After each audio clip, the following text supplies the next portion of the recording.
Hi hello అందరికీ నమస్కారం. కథలపల్లకి ఛానల్కి స్వాగతం. ఇప్పుడు మనం మిస్టర్ యాటిట్యూడ్ పార్ట్ 31 విందాం. మధు మాటలకి చారు మాట్లాడుతూ, ఏడ్చావు, వాడు కనిపించేంత మంచోడైతే కాదు. త్రివిక్రమ్ సినిమాలో డైలాగ్లా వాడు కాశీతాడ్లా కనిపించే కట్లపాం, నైలాన్ తాడ్లా కనిపించే నాగుపాం, ఎప్పుడో ఒకప్పుడు కాటు వేసి తీరుతాడంది కోపంతో బుసలు కొడుతూ చారు. అలా ఏం జరగదు, ముందు నువ్వు లేనిపోని అనుమానాలు మానేసి రూమ్కి వెళ్ళు అంది మధు.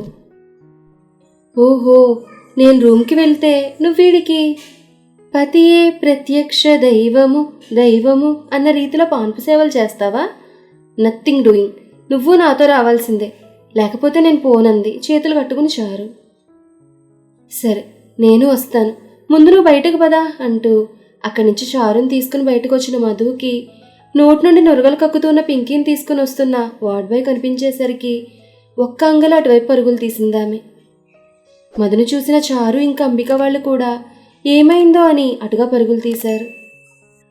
పింకీ వద్దకు పరుగును వెళ్ళిన మధు, ఏమైంది, పింకీకి ఏమైంది అంటూ కంగారు పడుతూ అడుగుతుంటే, ఫుడ్ పాయిజన్ అయినట్టుంది మేడం అంటూ నర్స్ వార్డ్ బాయ్ చేతుల్లోని పింకీని తీసుకుని స్ట్రక్చర్పై పడుకోబెట్టి ఆపరేషన్ రూమ్ వైపు నడిచింది. వాళ్ళ వెనకే వచ్చిన టీచర్ని చూస్తూ, ప్రియా, పింకీకి ఏమైంది అని అడిగింది చారు. అదే తెలియడం లేదు చారు మిస్, ఉదయం బాగానే ఉంది, ఇందాక బ్రేక్ పీరియడ్లో స్నాక్ తిన్నప్పటి నుండి పింకీ పరిస్థితి ఇలా అయిపోయింది, అందుకే హుటాహుటిన హాస్పిటల్కి తీసుకొచ్చానని చెప్పింది ప్రియా. అవునా అంటూ భయంతో ఏడుస్తూ ఆపరేషన్ థియేటర్ ముందు నిలబడిన మధు వద్దకు వెళ్ళిన చారు, తనకేం అవ్వదులే, కంగారు పడకు అని నచ్చ చెప్తుంటే అక్కడికి వచ్చిన అంబిక వాళ్ళు ఏడుస్తున్న మధును చూస్తూ ఉండిపోయారు. కొంత సమయం తర్వాత లోపల నుండి బయటకు వచ్చిన డాక్టర్ వద్దకు వెళ్ళిన మధు, డాక్టర్, తనకి ఇప్పుడు ఎలా ఉంది అని అడిగింది కంగారు పడుతూ. తనకేం కాలేదు, జస్ట్ ఫుడ్ పాయిజన్ అయిందంతే, తన స్టమక్ అంతా క్లీన్ చేసేసాం, ఇప్పుడు తను ఆల్ రైట్ అని చెప్తూ, మీరు తనకి ఏమవుతారు అని అడిగాడు డాక్టర్. అది విన్న ప్రియా, తనొకప్పుడు పింకీ చదువుతున్న మా స్కూల్లో టీచర్, పింకీ అంటే తనకు అధిక అభిమానం అని చెప్పింది ముందుకొచ్చి. ఓ అవునా అన్న డాక్టర్తో, డాక్టర్, తనని చూడొచ్చా అని అడిగింది మధు. లేదు, ఇప్పుడు కుదరదు, కాసేపటి తర్వాత తన రూమ్కి షిఫ్ట్ చేస్తాం, అప్పుడు వెళ్ళి చూడండి అని చెప్పి డాక్టర్ వెళ్ళిపోయాడు. మధు మాత్రం అక్కడే నిలబడి లోపలికి చూస్తోంది అద్దాల ద్వారా. ఇందాక డాక్టర్తో ప్రియ మధు గురించి చెప్తున్నప్పుడే అక్కడికి వచ్చిన శౌర్య ఆమె చెప్పిందంతా విని, అంటే మధు పింకీ స్కూల్లో టీచర్గా వర్క్ చేసిందా, అప్పుడే పింకీకి తను పరిచయం అయిందా, కానీ వీళ్ళిద్దరూ నేను పరిచయం చేస్తేనే ఫ్రెండ్స్ అయినట్టుగా, మరి నా వద్ద ఎందుకు నాటకం ఆడారు అని ఆలోచిస్తున్నాడు శౌర్య. అప్పుడే అటుగా చూసిన చారు, శౌర్య సార్ వచ్చారు అని అటుగా చూపించింది. అంతే, అటుగా చూసిన మధు ఒక్కసారిగా శౌర్య వద్దకు వెళ్ళి, శౌర్య సార్, పింకీ పింకీ అంటూ ఏడుస్తూ శౌర్యను హత్తుకుంది. అది చూసిన అంబిక ముఖం మాడిపోతే చారు ముఖం మాత్రం వెలిగిపోయింది, బుర్రలో ఏదో ఐడియా తట్టినట్టుగా.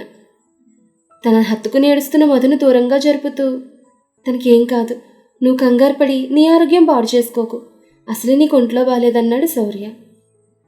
ఆ మాటకి మధు అతని వైపు ఆశ్చర్యంగా చూస్తూ, నాకొంట్లో బాలేదని మీకెలా తెలుసు సార్ అని అడిగింది. అది అది అదే, నువ్వు ఈరోజు కూడా ఆఫీస్కి రాకపోయేసరికి నేనే అలా అనుకున్నాను కాదా అని అడిగాడు. ఆ మాటకి, అవును సార్, దానికి ఒంట్లో బాలేదు, మీరు నిజమే చెప్పారంది చారు. ఇంతలో పింకీని రూమ్కి షిఫ్ట్ చేశారని నర్స్ చెప్పడంతో అటుగా పరుగు తీసింది మధు. పింకీ విషయంలో మధు ఎందుకంత పాజిటివ్గా ఉందో అర్థం కాక అయోమయంలో పడింది అంబిక. మధు పరిస్థితిని చూసిన ధనుంజయ, మధు చాలా సెన్సిటివ్ అని అనుకుంటూ విక్కీ గదివైపు నడిచాడు. చారు మాత్రం తన మనసులో ఏవేవో ఆలోచనలు చేసుకుంటూ అక్కడే నిలబడి ఉండిపోయింది. శౌర్య కూడా మధు వెనకే వెళ్ళాడు. పింకీ గదిలోకి వెళ్ళిన మధు ఒక్కసారిగా బెడ్ మీద ఉన్న పింకీ వద్దకు వెళ్ళి, పింకుగా నీకు ఎలా ఉంది ఇప్పుడు అని అడిగింది హక్ చేసుకుంటూ. నాకేమైంది మధు అని అడిగింది పింకీ అర్థం కానట్టుగా చుట్టూ చూస్తూ. అది విన్న శౌర్య తనకి స్కూల్ నుండి ఫోన్ చేసి ప్రిన్సిపల్ చెప్పిన మాటల్ని పింకీకి చెప్పాడు. తండ్రి చెప్పింది విన్న పింకీ, అవునా, నాకైతే ఏం గుర్తులేదు డాడీ అని చెప్పింది పింకీ. అది విన్న మధు, అలా ఎలా జరుగుతుంది? నీకు అలా ఎలా జరిగింది గుర్తు లేకుండా పోతుంది చెప్పు అని అడిగింది మధు.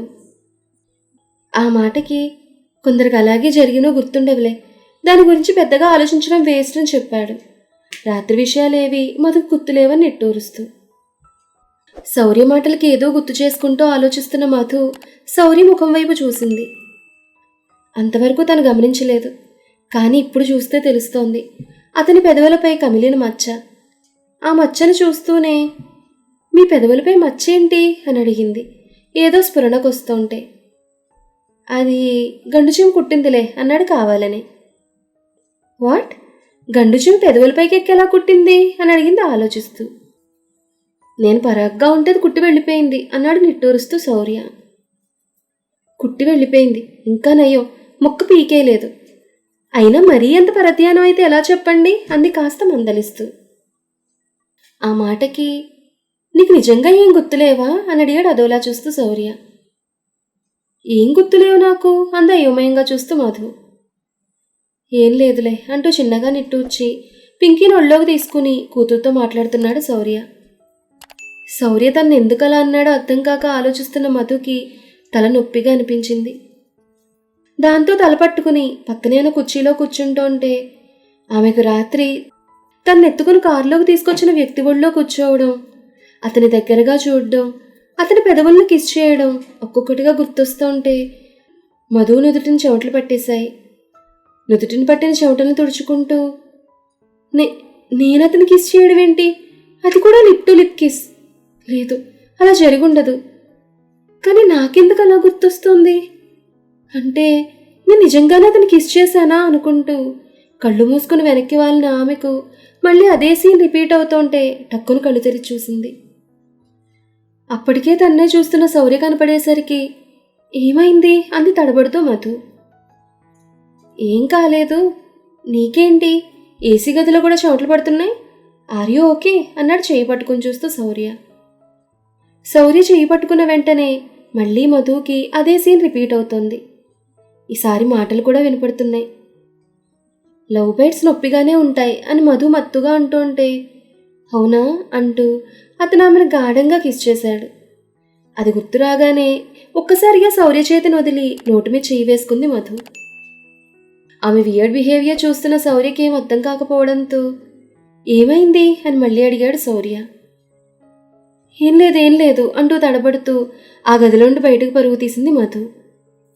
గదిలో నుండి బయటకు పరుగున వస్తున్న మధును చూసిన చారు ఏమైందే, పింకీ సేఫే కదా అని అడిగింది కంగారు పడుతూ. తను బాగానే ఉంది, కానీ నాకే ఏం బాలేదు అంది బేలగా చూస్తూ మధు. నీకు బాలేదా? ఏమైంది అంటూ మధు నుదుటిని చెయ్యి పెట్టి చెక్ చేసి జ్వరమేం లేదులే, నువ్వు కంగారు పడకు అన్న చారు వైపు చూసిన మధు నేను ముద్దు పెట్టుకున్నాను, అది కూడా లిప్ టు లిప్ కిస్ అంది రెప్పలార్పుతూ మధు. ముద్దు పెట్టుకున్నావా? అది కూడా లిప్ టు లిప్ కిస్సా? ఎవరిని అని అడిగింది చారు. రాత్రి నన్ను సేవ్ చేసి రూమ్కి తీసుకొచ్చిన మాస్క్ మ్యాన్కి అంది రహస్యం చెప్తున్నట్టుగా ఆమెకు దగ్గరగా జరిగి మధు. వాట్? అతనికి ముద్దు పెట్టావా? ఎందుకు అని అడిగింది చారు అర్థం కానట్టుగా ఫేస్ పెడుతూ. దానికి మధు తలకొట్టుకుని ఎందుకో నాకు కూడా తెలియదు, కానీ డీప్ కిస్ అయితే పెట్టేశానంది ఏదో ఆలోచిస్తూ. అవునా, ఆ విషయం నీకెలా తెలుసు అని అడిగింది చారు. నాకన్నీ ఇప్పుడే లియల్గా గుర్తొస్తున్నాయి. అంతేకాదు, నేను అతని పెదవుపై లవ్ బైట్ అని చెప్పి కొరికేశాను కూడా అని చెప్పింది పెదవు కిందకి పెట్టి కళ్ళు తేలేస్తూ మధు. వాట్? అదేం పోయే కాలమే నీకు అని అడిగింది చారు కాస్త గట్టిగా. అది చూసిన మధు చారు నోరు మోస్తూ నెమ్మదిగా ఎరును వింటే బాగోదు అంది చుట్టూ చూస్తూ. దానికి చారు మూతి మీదున్న మధు చేతిని వెనక్కి తీస్తూ నువ్వు చేస్తే బాగుంది కానీ నేను అరిచి చెప్తే బాగోదా అని అడిగింది కోపంగా చూస్తూ చారు. నేనేమీ కావాలని చేయలేదు, మత్తులో ఉండి అలా చేసేశానంది సంజాయిషి ఇస్తున్నట్టుగా కళ్ళు కిందకి దించుకుని. నువ్వు మత్తులో ఉన్నావు సరే, మరి వాడు లేడుగా, అంటే వాడికంతా గుర్తుండే ఉంటుంది, మరిప్పుడు ఎలా మరి అని అడిగింది చారు. దేని గురించి అని అడిగింది మధు ప్రశ్నార్థకంగా చూస్తూ. ఇంకా దేని గురించి? ఆ మాస్క్ మ్యాన్ ఎవరో కనుక్కోమని విక్కీ చెప్పాడు కదా, ఇప్పుడు ఆ మాస్క్ మ్యాన్ కనుక్కొని తీసుకొస్తే విక్కీకంతా తెలిసిపోతుందేమో కదా అంది డౌట్ రేస్ చేస్తూ. అవును, అదే నిజమే. ఇప్పుడు ఎలా అని దిగులు పడిపోయింది మధు. సర్లే, జరిగేదేదో అదే జరుగుతుంది కానీ ముందు నువ్వు వెళ్ళి అంబికాంటీని కలు.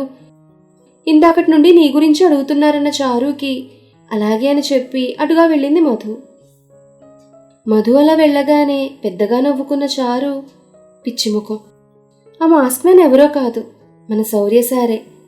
అతనే నిన్ను రాత్రి వాళ్ళ నుండి సేవ్ చేసి తీసుకుని వచ్చారు. ఆ విషయం నాకు తెలిసినా నేను ఎందుకు చెప్పలేదంటే అలాంటి విషయాలు నీ అంతటి నువ్వే తెలుసుకోవాలి కాబట్టి అనుకుని పింకీ గదిలోకి వెళ్ళింది చారు. మరి తర్వాత ఏం జరిగిందనేది నెక్స్ట్ ఎపిసోడ్లో తెలుసుకుందాం. ఈ కథ మీకు నచ్చితే లైక్ చేయండి, షేర్ చేయండి, కామెంట్ చేయండి. అలాగే మన కథల పల్లకి ఛానల్ని సబ్స్క్రైబ్ చేసుకుని పక్కనే ఉన్న బెల్ ఐకాన్ని క్లిక్ చేయడం మాత్రం మర్చిపోకండి. ధన్యవాదాలు.